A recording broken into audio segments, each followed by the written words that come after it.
What is this place? Go ahead and find out. Ask. What is that place? I don't know. Where are we at? We stumbled upon this place. I want to know what building this is. This is the district office. The what? The district office, McFarland School The District. district office. Okay. And what do you guys do here for the people of McFarland? Oh my god, are you recording right now? What was that? Hold on. Yes, Oh, what happened? This is the school district. She said, "Oh my God, are you recording me right now?" But Merry Christmas, everyone. Oh, it's a school district. Yeah. She said district office. I guess what she meant, like school district office.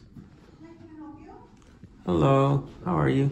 I'm good. How are you? We're just walking around the area, and we're just stumbling upon the government buildings that you have here. We're doing a little story, and I'm not going to jive you. We're going to throw it on YouTube.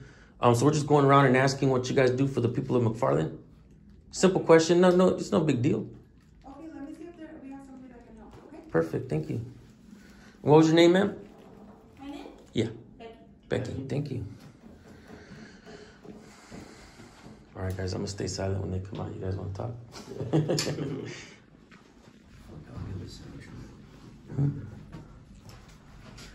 Like I was saying, guys, Merry Christmas to everyone.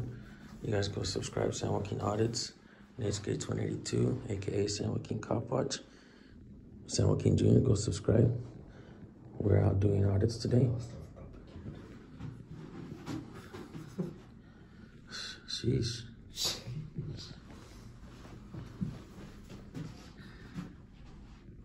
They have a sign outside? They didn't have shit to sign it on. Oh, it's public. You can't find it in the school district. It's not school property. What's so hard about answering a simple question like what do they do for the people of McFarland? We're gonna get our answer there on John. Thank you. How you doing? How you doing today, man? Hi, Aaron Resendez. Hi. I did. Hi. So we're just going around asking simple questions, man. And one simple question: what do you guys do for the people of McFarland here?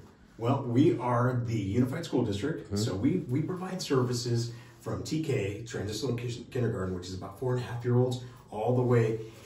We used to say to 12th grade, but now we go actually into early college. So McFarland High School is the only level 3 early college in the state of California. So when a kiddo comes into McFarland High School, they're not just enrolled at McFarland High School, they're also dual enrolled at Bakersfield College. Really? So all of our students are going to complete, when they graduate from McFarland High School, they're going to at least have a good amount of collegiate units already done, up to an AA and even up to a bachelor's degree, because they're, well, close to a bachelor's degree because they would have to finish the last about year and a half at Bakersfield College, because Bakersfield College actually has a bachelor's degree in industrial automation. So there's about 27 miles between McFarland and Bakersfield College, if you're familiar with, I don't know if you guys are from Cook County. Okay. So, but for a lot of the folks in our community, that 27 miles might as well be 100 miles, because transportation and all of those things, it's a challenge for our communities. And so we want to make sure that we bring Bakersfield College or college university to our kids, because some of them it's hard to get access to it. So if you get a chance to, I don't know if you did the intersection here on Sherwood and Frontage, you'll see that we have a 2-story building that's being built there. You'll see that on the other side of the high school along Mast Avenue, we're clearing that area. Actually, you'll see you probably can't tell right now, but we just finished a $1 million remodel on the welding shop at McFarland High School, because most people don't know this, but the county in the United States that produces the most oil is not in Texas, it's not in Wyoming. Kern County produces more oil than any other county in the nation. And so we're proud of that. There's a lot of demand in the oil industry. I mean, you know it. I mean, we're paying $5 a gallon around here. So so there's a lot of demand, not just for oil, but just petroleum products in general. So we want to make sure that we're producing a student, we say college and or career ready, because I love university. I would love for everybody to go to college, university, and things like that. But it's not for everybody. And there's some great careers out there where you can go into a technical school. You can get certificates in welding and all these other careers out there that you can make a great living. And so we want to make sure that we provide the opportunities where we empower the student, the kid, the parents to say, okay, maybe this way or this way. You can do this, college, university, or you can do something a little more hands-on. Because, like I said, I have a lot of students. My son was a great high school student, but now he's at Bakersfield College and he's doing industrial automation because he wants to work with his hands. He wants to do something more technical. And that's okay. There's nothing wrong with that. I mean, we want to empower that, and we want to empower the student to make their own decision. We want us to empower the parents to say, no, this way, work with their kids, equipping them with the best information. We don't want to try to make everybody fit into the same, like, hey, if you don't go to this big university, oh, you failed. No, that's not true. I mean, trust me, a lot of us, including me, I was a junior college kid, and I think I turned out okay, and so we're doing that.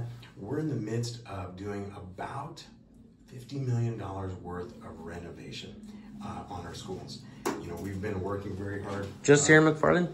Just here? No, just for our schools here. Just for our schools. That's a lot of money. So it's a lot of money, but I think the kids here in McFarland deserve to have just as good of facilities, projects, programs, anywhere else. It doesn't matter if you're in Bakersfield, Fresno, Visalia, wherever.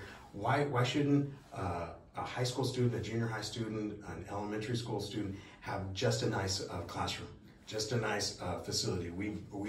If you drive down Mast Avenue, next to and behind our junior high, we had some acreage there, and we built an athletic complex there, so that, and not just for boys sports. No, this is softball, this is soccer, this is all those for all the sports, because we want to make sure that our students have the best facilities. And if you're not out here, if you're in McFarland, we want to have good programs, academic, but other stuff too, because right now there's not a lot of other things to do. Sports are great. We have great clubs. Our robotics team, by the way, at the junior high and at the high school, dynamite. We started that program a few years ago, and they've competed nationally. We've flown them to Iowa, and they've competed. And this is our junior high team. Our junior high team beats most of the high school teams in Kern County. I have a couple questions. So are you part of the school board? No, I'm actually the superintendent. You're the superintendent? I'm the superintendent. Of the school board, or of the district. Of the district, So okay. in most California districts, well, I should say all of them that I'm aware of, you have an elected school board. So we have 5 trustees that are elected for 4-year terms. Next year we have 2 that are going to be up for election, and the other 3 will come up 2 years later. So so they're staggered. But each the only employee that our board has, they only have 1 employee, me. So they evaluate me, they hire guys like me, they fire guys like me. There's a guy in New Jersey that we like to watch. He has a channel called Jersey Watcher. Okay. And one of the things that he's uncovered is that a lot of times they start building like infrastructure, like he was just talking about, schools and stuff like that. And one of the things that we as a people need to make sure is that none of these schools or properties are being built on contaminated property. So has any of all that kind of stuff have been looked at before to make sure that everything that's being built around here, because Kern County definitely is an industrial area. Sure. So has there been any kind of look into that kind of stuff to make sure that Yeah, absolutely. We're all in the clear? Yeah, we're all in the clear, and let me tell you why. California has some of the strictest, even more strict than the in most cases, or a lot of cases, the federal EPA guidelines. So we do soil, we do water, we do all those things. In fact, when on some of the reasons why some of the renovations that we've done, Kern Avenue Elementary School is the oldest school that we have here in McFarland. So at one point, we only had 1 school. This is years ago. And we have a beautiful little building there on the corner at Kern Avenue. If you drove by, you would never know. It's actually condemned. I can't put kids or staff in there. We're working towards being able to replace it. But But part of the reason we haven't been able to is because of those requirements, because it's got lead-based paint, there's asbestos, there's all of those sorts of things. So we do all of the soil reports on our website. People come to me and say, hey, well, where's all this money going, or where are you guys? We believe in transparency, transparency, transparency. So you don't have to record. So when people say, hey, I want to see this report, oh yeah, just go to our website. It's posted right there. It's all on there. Our budgets are on there. All of our audit reports on there. Every penny is accounted for. And all of those reports, some of them are this thick, but I mean, if you go through there, all of that is on there because we're a small school district. We want to make sure that if we get the opportunity to renovate or build, we do it right the first time. Because the likelihood of being able to do it again, we're not like a big, just like the Kern High School district or some of these other districts that are really, really big. If I build a school, it may be a decade or more before I build another school. We're gonna build a multi-purpose room at McFarland High School that'll be mostly a cafeteria, but it'll also be a gym, and it'll have some other, and an auditorium. But we didn't have frankly, we didn't have the resources to build a separate cafeteria, a separate gym, so we're building one big multi-purpose room that does all of those things.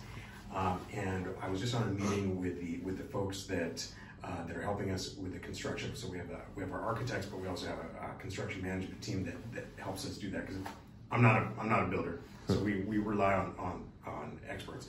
And I was conveying to them that we only have one shot at this. In my career lifetime, and probably for years after that, we're only going to build it once. So we have to get it right. I don't care if it takes us a little bit longer. Frankly, I don't care if it costs us a little bit more, because I want it to last. I've learned, we want generational fixes. Yeah. And that's one thing that we do. No, you're good. You're good. Come on in. So you can interview her next. No. Hello. Hi. Hello. Oh, don't record my. I'll block that out, man. Sorry, I'll make sure I blur that out, man. No worries. So we want generational fixes. So not long ago, we went to the community, because the way that the system for construction and things is set up here in California, there is some money from the state of California where when you build something, they'll reimburse you for a portion of it, etc. But a lot of it comes from property taxes and from school bonds. So we worked historically these last few years, interest rates, if you bought a house or if you've gotten a loan, you've seen that it's been really low. So there were some old bonds that the district had when we built the elementary school on this west side of town, and we did a couple other projects that were out there that we refinanced. So we were able to save the community over $1 million. And none of that money comes to the district. It's people who own property that pay property taxes saw a reduction of that. And I think we were able to demonstrate to the community that when we say, hey, look, we're going to try to find ways to save you money, but sometimes we just need your partnership. Because if we had tried to save enough money over years and years, it would take us a decade to save the money that we would need to do a lot of this construction. Now, I said we were going to do about $50 million. We went to the community and said we need a $30 million bond to be able to do. I had leaking roofs at Kern Avenue Elementary, leaking roofs over here at Browning Road Elementary, and then we wanted to build this multi-purpose room. And people said, hey, that's a lot of money. I know. But I only want to fix it once. So starting this summer, you're going to see come by this summer. You'll see at Kern Avenue, once the kids are gone and it's safe, we're not going to patch the roof. We're going to tear it off.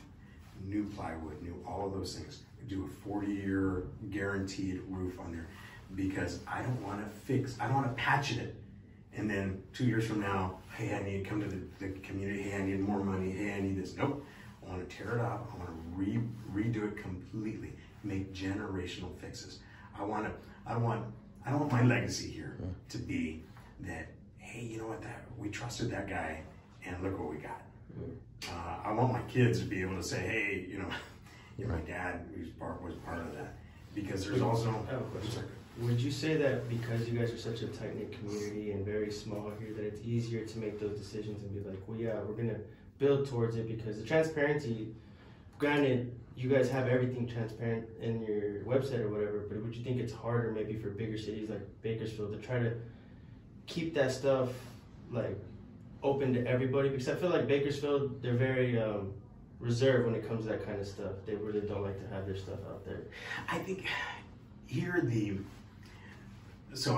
I'll let you gave the example of Bakersfield, so let's use that one. So Bakersfield, it's a big city. Bakersfield, I think Metro Bakersfield is like 360,000 people.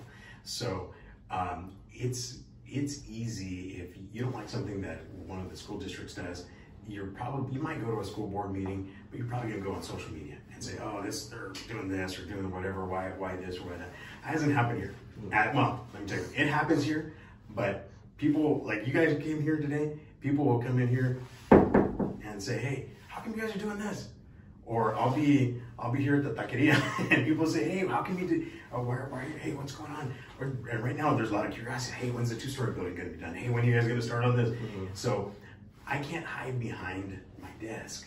Right. And because I'm gonna run into folks who that's in a small community here, our fates rise and fall in relationships. Right. And when we're talking about school board members, people will knock on my school board members' doors, and they'll ask them, hey, wow, when are you guys going to do this? Or I'll get calls from them and say, hey, did you hear about this? Some of it is a little bit of achievement. Right. But some of it is. But even kind of in there are concerns, and if it's a concern for a parent or a community member, then it ought to be my concern too. Right. And like we've been working through some very challenging years, this last 22 months that we've had through COVID and things like that. And it is more imperative that we communicate. And so we do our best to communicate through social media, because frankly, that's what people don't really go to your website anymore. They go to your Instagram, they'll go to your Facebook page, they'll go to those things. And that's the new medium. And I'm probably the worst at it, and so we've got some folks that help me that are way better, trust me, way better than I am at some of these things. But going out there, when we were trying to work with the community to pass the bond, we had meeting after meeting after meeting. We were around the road on the other side of town, and we had, so I told the principals and stuff like that, hey, if you're gonna have anything with parents, let me know. So we have the after school has a little cheer program. I mean, coolest thing you're ever see. These little girls, and they're doing cheer, but parents come out for that. So I got to be there. So before they did it, I had them captive. I have all the parents are there. I said, hey, I just need 5 minutes.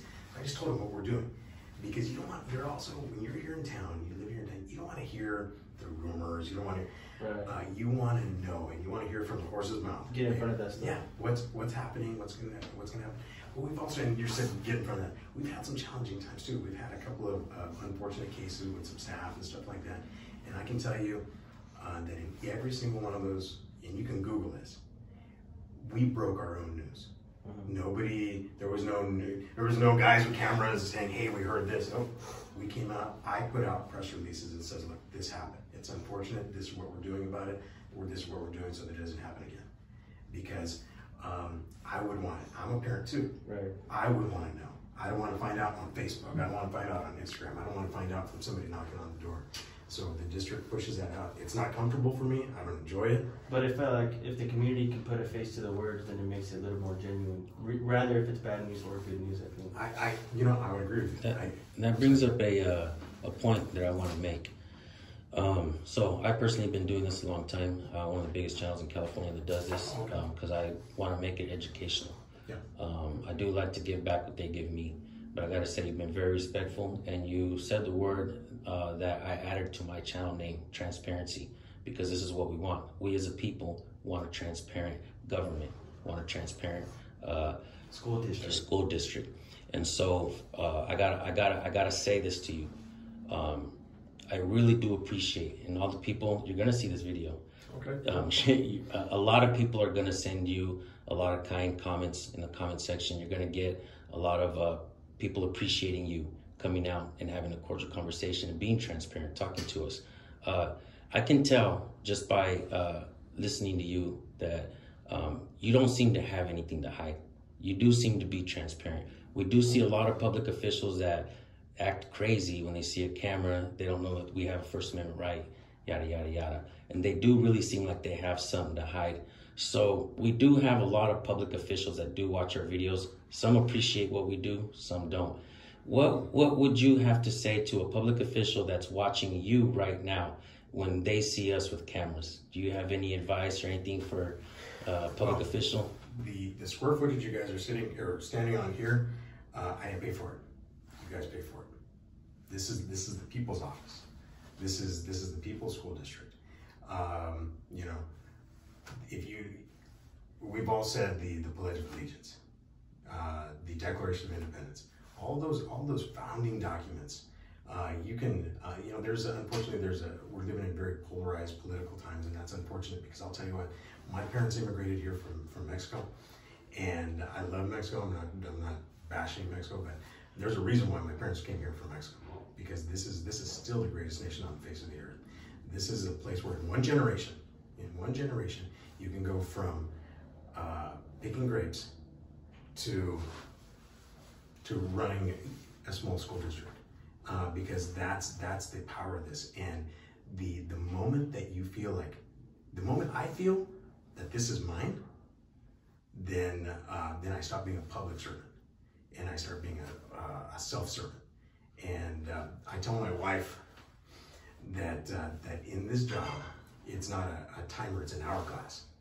Because the moment you fall in love with these jobs and you start doing things to keep these jobs, that's when you've already lost the mission and the purpose that we're here to do. And I don't mean to over spiritualize this, guys, but I'm going to tell you that I have a board. I told you that I'm their only employee. I've got 5 guys that I'm accountable to, they are accountable to the community. But there is something bigger than that, and this is where, to your point, I believe that someday I'm going to have to give account for everything I did that was seen and unseen, and not to man, but there is a greater purpose, and I believe that I'm going to stand before my Creator someday, and my Creator is going to say, "This is what I gave you.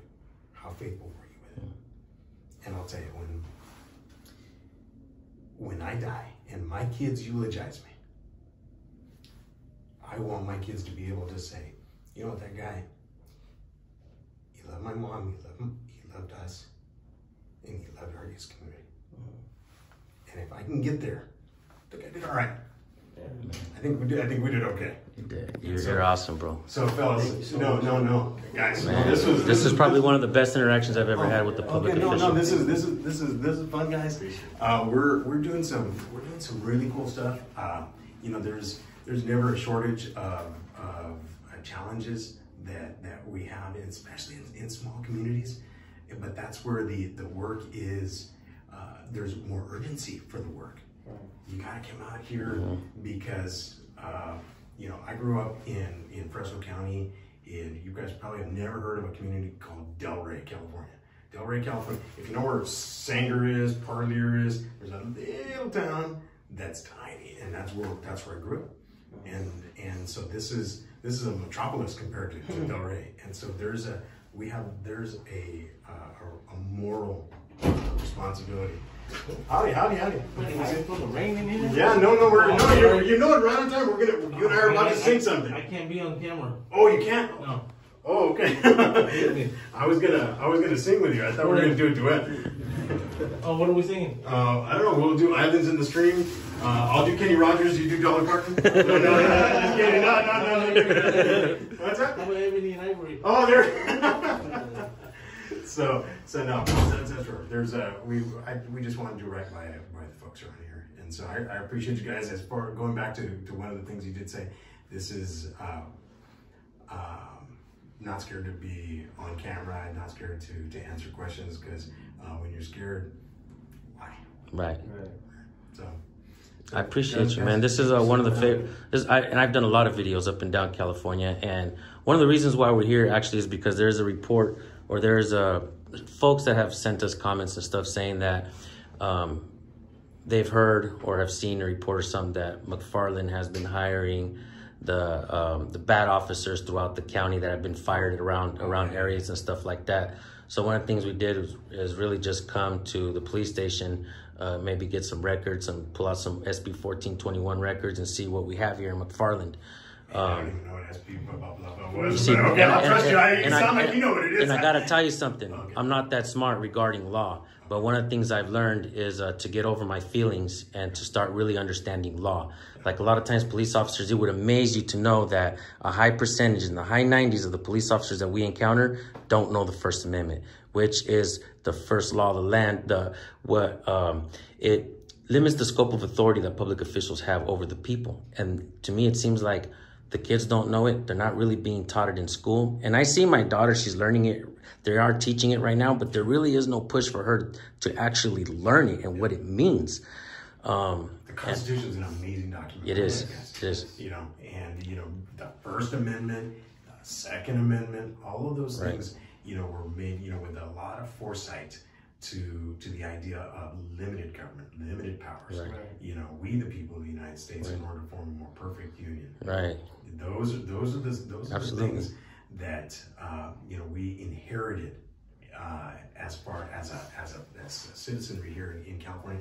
Some of us inherited because we were born here. Some of us by adoption because we immigrated here, or our parents immigrated. You know, however that played out.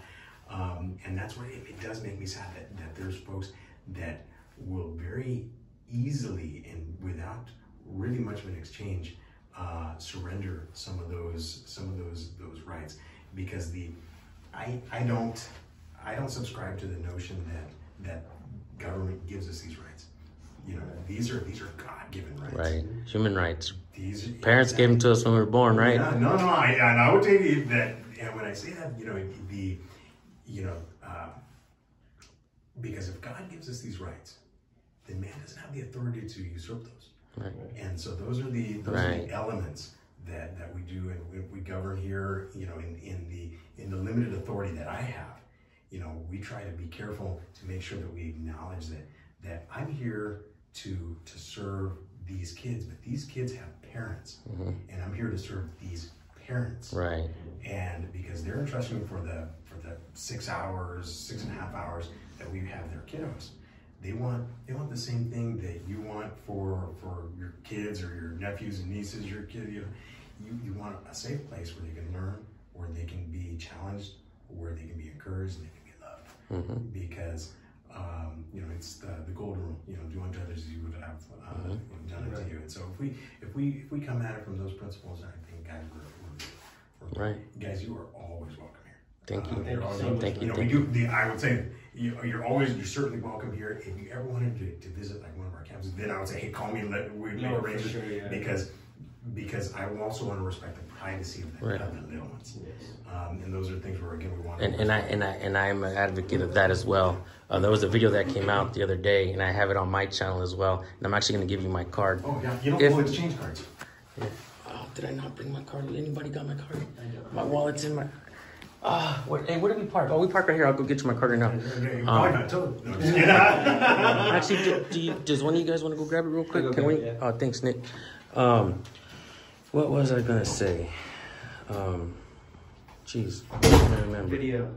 You had a video. We were talking. Oh yeah. So there was a guy at a library, and these guys do what we do, and they were in a library, and this was in Colorado, and there was a guy that was actually working there. His name is actually Chad, and he just threw a fit. He started throwing chairs around.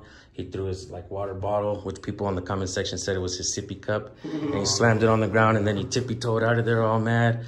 And I think a lot of that is because a lot of our public officials are not really being taught that people have a First Amendment right. And I think a lot of times we hire folks that don't really understand that, and they think that they have what I like to call on my channel is presumed authority. If you don't check that presumed authority right away, it turns into unbridled power. And they think they have that. And that's why you have folks that throw hissy fits, go run and hide. And in my opinion, every public official should emulate what you represent. And I got to tell you, if McFarland is building, it's going to build well because with somebody like you. But, like I said, we have questions. We come around, we ask. And I really do appreciate you saying that we're welcome anytime. Any good recommendations on breakfast restaurants? Oh yeah. Well, I'll tell you. Are you heading north or south? We might stick around McFarland for a little bit. Okay. So we have right here. There's a little taqueria restaurant. They've got great food. I know it's a little early, but thank you. The birria tacos, they're awesome. You can right out here. That's probably just closest right now for timing. I would say that if you are going to go south, about halfway through on the 46 exit, you never notice it.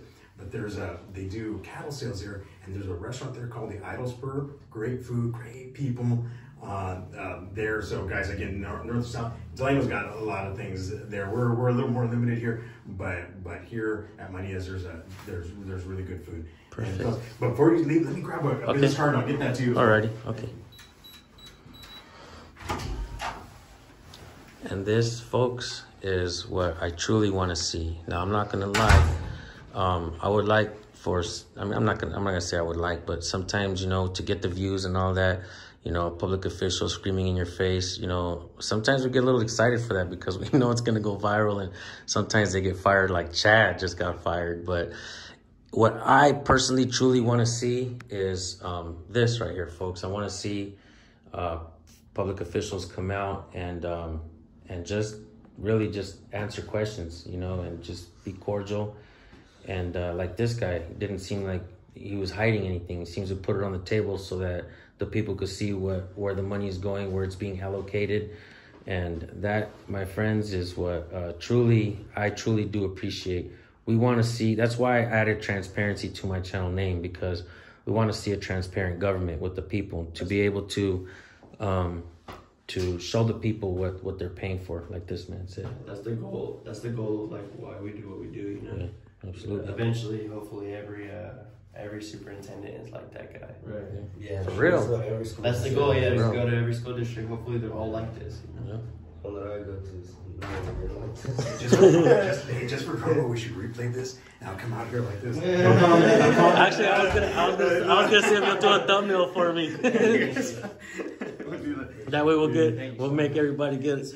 That's my cell number. Perfect, man. If you need anything, you guys are in the neighborhood. Fellas, like this, we're always welcome. All right, guys, we got no secrets, nothing. I appreciate nothing we're hiding out here. Have a If good you do get a chance though, because I'm proud of it, guys. Drive by, you'll see the building that we're doing. We'll see where it is. I'm hoping that pretty soon we're gonna have. So we're building it this way right on that corner, and I'm hoping that we're gonna be able to save the money to be able to build a one that actually attaches. It would be like a little V there. Nice. For two stories of classroom buildings. If you go around onto like the next intersection, you'll see that we're clearing out there. We're gonna build this huge building, and it's gonna be big enough to where we can have like graduations in there. We'll be able to like all of our Christmas, the concerts and things like that the kids do. They can do it out there. But you're gonna see, and the stuff that we're building is first class. Nice. First class. It does not look like small towns. What are the names of the streets so we can make sure we're there?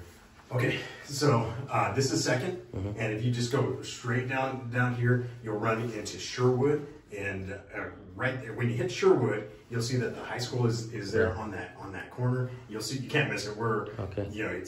It has like the black wrapping around it. Yeah, I seen it. Yeah, we actually seen it. Yeah, we did. Actually, I was wondering. I was like, what are they building right there? That's pretty big. Yeah, it's gonna have, because it'll have 9 classrooms. That doesn't sound like a lot because it's gonna have some really big labs. Okay. So we have an old science building that just needed to be replaced. So the big type of double where the kids can do the chemistry stuff, all of that. So that, and then hopefully, like I said, we'll have the resources to be able to build like a twin to that'll actually be connected.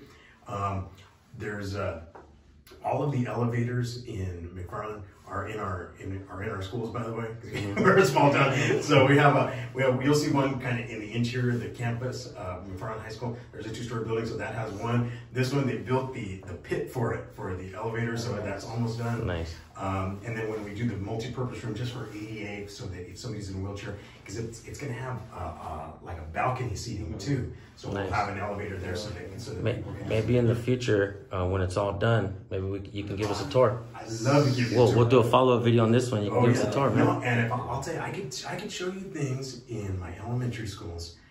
We have big districts that come over here to see what my kids are doing here because we're doing things. We only play to win. Right. I did have a question. Yes, sir.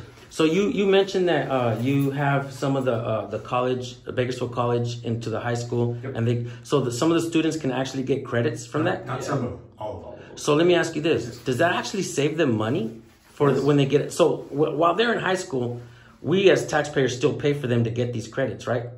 Or how does that work? The answer is yes. In the state of California, Because that's a good thing. If Yes. kids can get out of here and save money without having to go spend all that money at Bakersfield College, that's pretty awesome, bro. yeah, and I'm telling you, you can finish up to 2 years of college. Wow. While you're in McFarland, because if you look at the way that most high school credit systems are set up, it's really by the time you get to your senior year, you have in a traditional high school, you have kids that if you have never failed a class, you have a bunch of like free time. Like kids will get excused periods, or they'll pick up this elective. Why are we wasting time? Why is Bakersfield College going to have to spend money to build, let's say, a satellite campus out here in North Kern? Right. I got classrooms right here. So use here. So we embed it during the day, and it's a little bit of a challenge because when I hire teachers, I need to hire teachers that can also be approved to teach college courses. So if you're for instance, we have a gentleman who is a science teacher, but he's got a doctorate degree and he can do physics and chemistry and stuff like that. So he could go teach at Cal State Bakersfield, he could teach at Bakersfield College.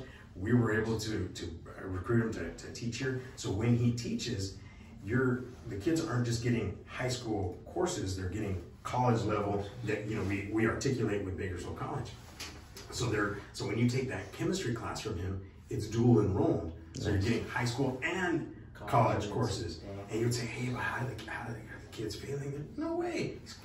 Our passage rate for my high school students is higher than the junior college rate. Nice. These kids are killing it here because we also provide them the support. Right. Because you can't just sink or swim, hey, Right. figure it out. No, we got to do that. The parents are part of it. We All that planning, was that done by you? actually. You want to give somebody some credit? I would love to Shout take out. credit for it. It was a collective idea, but my assistant superintendent, his name is Brian Bell, is the architect. And we've had people, when people say, hey, how did you guys do it? And I says, hey, Brian, because Brian he's an old math teacher, and he cracked the code. Nice. He cracked the code. He did an amazing job. And what we want to do is we want to create like a pipeline. Hey, we need like a whole documentary here, guys. I need like 8 hours. I'll put all kinds of visuals in the video, maybe. So we're saying that we're trying to create a kinder to college career pipeline. And so I'm going to brag a little bit more. So in most programs in any public school lose money. My parents are business owners. We grew up, my dad was a small business owner. And so the idea of just like losing money hurts me. Right.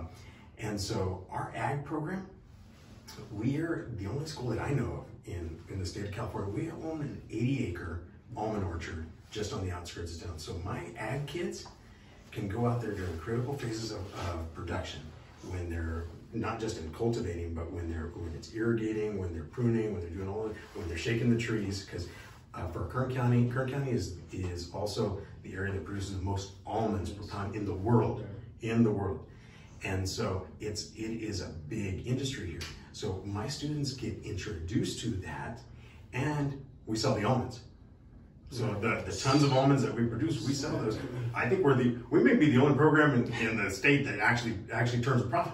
Nice. Because we sell them to the co-op, and so we get checks, and it helps us to be sustainable. Because the economy does this. So when the economy does this, what happens in a lot of school districts is that they'll start closing those programs for kids. Right. Like, oh, we can't afford them anymore.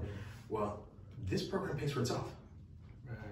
Mostly pays for itself. There's costs So involved. regardless, it's been a medium where it's paying for itself, averaging, right? Yeah. And what we're doing here is, agriculture is still multi-billion-dollar industry in California, certainly in the Central Valley. And so we want to make sure, but if your parents work in the fields, and a teacher or some guy like me comes up and says, hey, you should get a career in agriculture. When you think of agriculture, you're thinking of your parents coming home tired, dirty, leaving at 3 o'clock in the morning because they're going to go out to prune, whatever. So we have to show the ag science side of it, because you want to see the science of this. You got drones flying over these fields with ground penetrating sensors to know the moisture and all these other things. And then there's all the entomology of it, because you don't want to overspray, you don't want to put pesticides and all this other junk. Right. You want to be as green as you can on this. So there's a lot of aspects, but a lot of our kids don't know that. But if I wait till a 14, 15-year-old shows up at my high school to have these conversations, too late. We need to get our kiddos when they're 2nd, 3rd, 4th, 5th, 6th graders turned on to these sort of things, getting excited about these kind of things. They're where they're learning, they don't even realize, oh, this is the application to ag. And then we call it, if you go down Elmo Highway, you'll see a big sign that says Crop Science Field Lab, because that's what it is. It's a classroom as far as we're concerned. That those acres of almonds, so the kids can go out there, touch it, feel it. You can look at it in a book. Right. But if you... I always say that, yeah. Yeah, I'll tell you, most people, if I showed them an almond that hasn't been hulled, they wouldn't have no idea what it looks like. Yeah, no idea. Once they shake the trees and they come in, the people they're like, what is this fuzzy thing? Right. It's an almond. And it just has, it's in an early stage, and so of its processing, and so providing that. But my kids, so the socioeconomics here in McFarland are already very low. That doesn't qualify to the character of people. Don't make any misunderstanding. Being low socioeconomics or poor does not make you a bad person or have any correlation to your character. Right. So you go to Browning Road School, and it's not even Browning Road School anymore, it's Browning Road STEAM Academy. You will see things going on in that school that you won't see in any other school in this county, the next county. You might have to go to the LA Basin to find something like that. These kids are 3D printing. As a matter of fact, we have a program with our kids, so you've got 4th and 5th graders that are designing and 3D printing prosthetic hands, like real prosthetic hands for kids. It's part of this program called Enable, where you have a kiddo who has, for whatever reason, is missing a limb and missing a hand, and so our kids get to see a picture of a kid, and they get to work on developing, designing, and you know what I love? I love all the ones that they make that don't work, because it's the design process. So you've got these kids that get to fail, but in a safe place, but with this purpose where we're going to fail forward. We're gonna figure this out, and then they're able to do it. And the kiddo that they did this last one, COVID kind of slowed everything down because we weren't able to do more projects. But the last project he was a big like Marvel, like Avengers. So they made him multiple ones. So they made one that was all the colors of like Iron Man. Then they made one that was green and black, that for Hulk. We may have, I hope we didn't, do any like copyright infringement, but there's, but they did it for but then you get to see him wear it and use it. Nice. And so there's the human part of it that the kids are able to do. And somebody would say, hey, well, that's the poor side of town. So, you overcome the challenges. It's raining right now. If you went to Browning Road right now, what you would see, well, not right now, but you would see that the way that there's no underground drainage, it's all surface drain. So what happens is even when it rains a little bit like this, you get right around the school, because that's where it all goes to. It's like rivers of water. So in these small towns, this is what I love about. This is why I stay here. My MOT guys, like my custodians, my grounds guys, they build ramps. So plywood ramps. And there's one of the custodians out here, Stacy McGorian. He's this big old guy. And when a couple years ago, we had a really big, it was, and he didn't want the kids' shoes to get wet. Because you got to remember, some of these kids, that's the only pair of shoes they got. So I went out there, and he didn't know I was there. He wasn't putting on a show for me. So I see Stacy, boom, he's walking kids. He's getting all wet, because even on the plywood, he's just boop, back and forth, and he's taking kids across. And those are things sometimes you don't get, unfortunately, and sometimes in bigger cities, you start to lose the human connection. Right, that's true, man. That's true. It gets And here we still got that. We got good people that love kids. How often do you speak to parents, and how often do they come out, or even like kids? Like, do you speak at rallies? Do you get to talk to them and stuff like that? I do. We had a little, like I said, we used to have a lot more parent meetings. A lot of those because of some of the restrictions for larger groups, or during let's say the most complicated times, COVID, we couldn't do it. We weren't allowed to do it. But we're just starting to pick that up. And so my principals do a great job doing that, because they're usually like the first ones. So we hold public meetings every month. We'll have one next Tuesday, and we invite the community to give comments, to come in.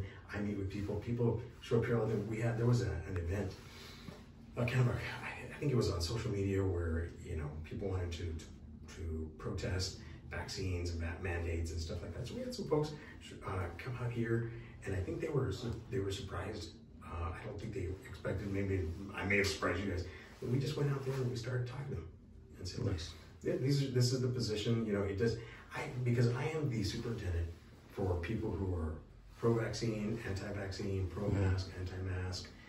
I have to serve everyone, right? Because that's ultimately we serve the people, right? And whether you believe in it or you don't believe in it, you think that we're doing too much or too little or whatever, we still have to find a way to do it. Yeah, and and I have to sometimes shelve my personal beliefs because I have to realize that the parent might not agree with me completely. That's okay. There's nothing wrong with that.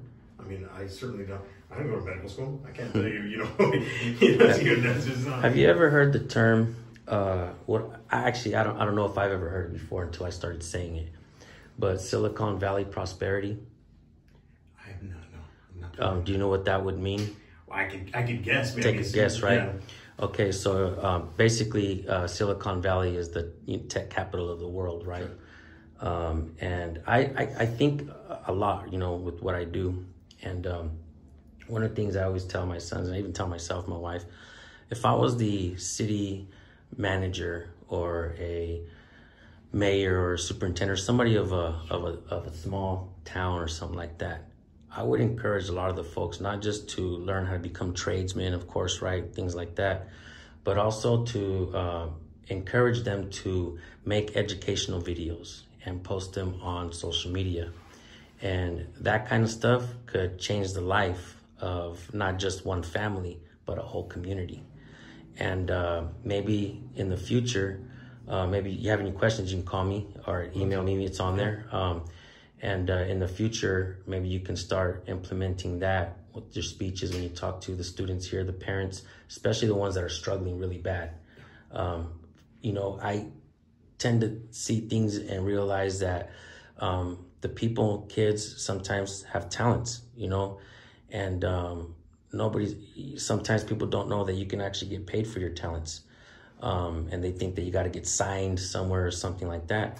But you can sing, you can do whatever, and just start posting on social media. Yeah. And there's a threshold. Once you pass that threshold, you get enough people to watch, enough views, you start making money.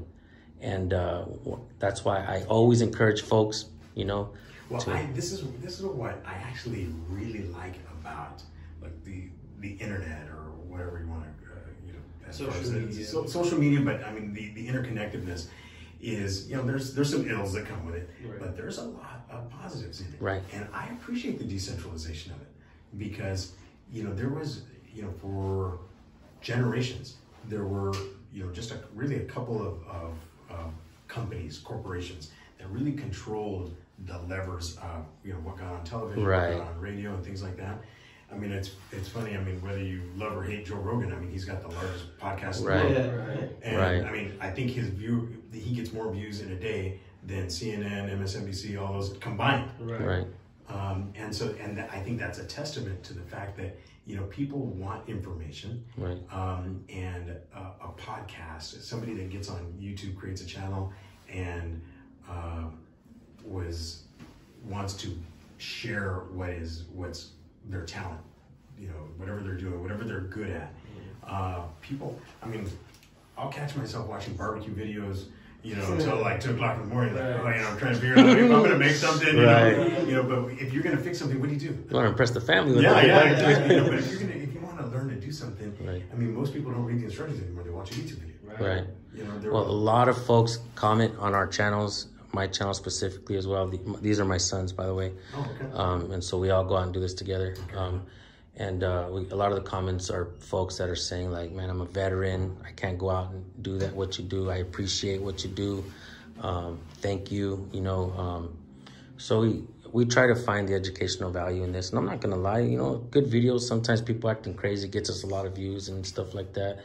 But in reality, me personally, I like the educational. Probably sometimes don't get a lot of views. Sometimes I got to do a little bit of what they call. Somebody watching this video already clicked off like 20 minutes ago. They're important. Videos like this are important. Right. Yeah, I think a lot of people don't understand that it's good to get these type of interactions. Right. Someone is so understanding and transparent. What you like to use, and I like that word a lot. I even get comments that say, "Man, stop trying to educate public officials. Like, who cares if they're educated or not?" And I'm just like, "No, dude, that's what the whole point is."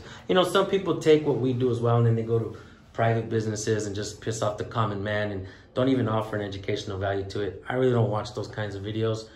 I try to keep this more of an educational way because it's we the people, man. We gotta keep people interested in preserving the First Amendment, and we're not political, which is amazing, and probably one of the reasons why we have a high percentage of likes versus dislikes on our channels. We're on like 97% of likes versus dislikes.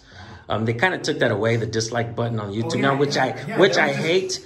Which I hate because because me personally, I like that. I like to show that, but I mean, and I think that's disappointing. It takes away a little bit of transparency from the channel. Stuff like that. Right. But I can't complain because YouTube, we appreciate you, YouTube. Shout out to YouTube. Shout out to YouTube. Yeah, but there's all of those different pieces are out there. As far as access now, I don't think there's ever been a time where you've had as much access to information as you do right now. Yeah, right. Now, I mean, and especially if you exercise a little bit of wisdom, to use a catchphrase on the fake, you have to have the wisdom to know what is fake and what is not. Fake news, age, or whatever. And to your point, as far as politics are concerned, I think I wish people would run for offices without a designator. Because I think at the end of the day, most people are on that bell curve. They're right here. You have your far right, your far left, but most people are common sense. Yeah. And I think when you start looking at, hey, were you is there a D behind your name or an R behind your name or you or whatever? I don't appreciate being categorized. Right. Makes a lot of sense, man. No, I am what I am, and come hell or high water. That's actually what I like about local elections. Because if you look at city council, you look at school board, you look at county supervisors, stuff like that, they're nonpartisan, positions. And so you have a tendency here to run on character. We just had something. Reputation. Yeah, we had some redistricting here that they did for our county supervisor seat, and it was the part of the issue was this is majority minority, this area, and so the county supervisor that represents this area when it got redistricted, his name is David Couch, big tall white guy. Is he from Wasco? No, I think he represents part of Wasco, but I think he lives in he lives in Bakersfield, but he represents because of where he is in Bakersfield in this area. So the expectation, and he surprised everyone because people says, oh well, he's gonna lose because he's a white guy, and he's. But I'll tell you, when we do Read Across America, he's here reading to my kindergartners, and it's funny because he sits in that little chair and his feet are like this, big guy. But people care when you reach out to him, he answers your phone, and people. I can't even tell you if he's a Democrat or a Republican. Because he but I'll tell you, he shows up, he's here. If you ask him, if you engage with him, you get honest. And if you can't do it, he'll tell you, I can't do it. If he can, he says, I'll do my best, I'll see what I can do. But he's accessible. And that's the issue that I do have. And this is, you know, we want to evaluate people on the content of their character, and I think if we do that, I think we're all better off. I think that ultimately that's where we want to be. You know, whether you want to consider this a melting pot or whatever, because I feel privileged to have been born here, and you know, the fact that my family came here, you know, in the 50s was a blessing. And I'll tell you, my parents came out of poverty because we were in the Fresno County area in a little town called Parlier. Parlier is very much like McFarland, but in the 50s, there was a gentleman from the Mennonite Church in Reedley. I'm not sure if you're familiar with that part of the valley. His name was A.W. Schlichting, a big, tall doctor, and he felt a call to serve the people, the migrant worker, the Hispanics, and to reach them with the gospel. And so in his Lincoln Continental, he would go down the streets of Parlier, California. Very, very, especially at that time, very, very poor town. He bought a dirt lot and he started doing church. But at the time he didn't speak Spanish. So he picked this 9-year-old little kid out of the group of kids who knew Spanish and English because he was in school to translate for him. Well, that kid was my dad. Yeah, and one of the little girls was my mom. And so that was one of those things where it's very difficult for me to be to judge somebody based on it, because there's been over the course of time, there's been people who have ministered to me, to my family, that have been from all walks of life, and you know, regardless. But you know, they had a mission, a calling, and they answered it. And there's a calling on your life and all of us, and we just have to answer the call, because that's ultimately when we're called to give an account in this life or the next. That's where people where this will be decided. You know, where when your character will finally be judged, whether it does or not. Because you can put you all know people who put on a show for the public, but who you are in secret, that's what matters. That's true, man. Thank you so much. So guys, I mean, wait, you got 2 more hours? I'll clear my schedule right now. My mom is my middle wonder right here. I have a feeling you're gonna appreciate our work, our channels. And so on the card, it'll have the address. Or? Well, I took the moniker of San Joaquin. Oh, okay. So my channel is called San Joaquin Valley because I'm from the valley, born and raised in Wasco. Okay. I live in Bakersfield now. Okay. Well, my wife is a counselor at Teresa Burke. In Wasco. Yeah, In Wasco, she was at Carl Clemens for forever, but she's been out there for Carl Clemens. I went to Carl Clemens school. Clemens, all right. I hope my wife was nice to you. But you know, we're from here. I by adoption, I'm Kern County because I grew up in Fresno County, but I've been out here for like 25 years, and so. Love you guys. So you guys are always welcome out here. If you guys ever want to see or do anything, you just give me a buzz. I appreciate you, bro. You got my on the I back do. of my card I do. is my cell phone. Yeah. If you need to reach me. All right, man. Hey, now I gotta go do work. This is a lot more fun than when I do. This was work, man, Yeah. and we appreciate you. Hey, 250,000 subscribers are gonna appreciate you. Oh, It's a lot, huh? Yeah, I am gonna brag on one more thing. So we had, we got some of the funds that came from the feds. So when we went to distance learning, you know, we had already given kids like Chromebooks and stuff like even before COVID and stuff like that. But what good is a Chromebook if you don't have the internet? Right. No. Right. So we invested a significant part of the monies that we got from the feds in doing an LTE Wi-Fi system for the city of McFarland. Wow. So we actually did a boring project because you can't. On the other side of the freeway is the railroad tracks. So we did a boring project and worked with Caltrans and the railroad. So we bored to take fiber optic to the east side, and we worked with the city of McFarland, who was great to work with, and they allowed us to. We used our poles and some of their poles to do LTE. So when you could be anywhere in the city of McFarland, you open up your district Chromebook, boom, you connect. It's funny that you say that because when I would wrestle here in high school, our phones would be dead. It's like a dead zone out here. It used to be like all our. Yeah, we did that on purpose. But no. So because again, and part of that was, you know, we all live at a certain level of. So probably the biggest complaint in your life at home when it comes to internet is when it runs a little slow. Yeah. Okay, yeah. Definitely. But here, and my kids are the same way. Don't, it's not just you. It's not just you. But when myself and Melina, who's our deputy superintendent, we see kids leaning up against the library. And I saw them with their district Chromebooks and stuff like that. It didn't dawn on me. It didn't dawn on me. And I thought, oh, dummy. You know, you do this, you think you're doing it.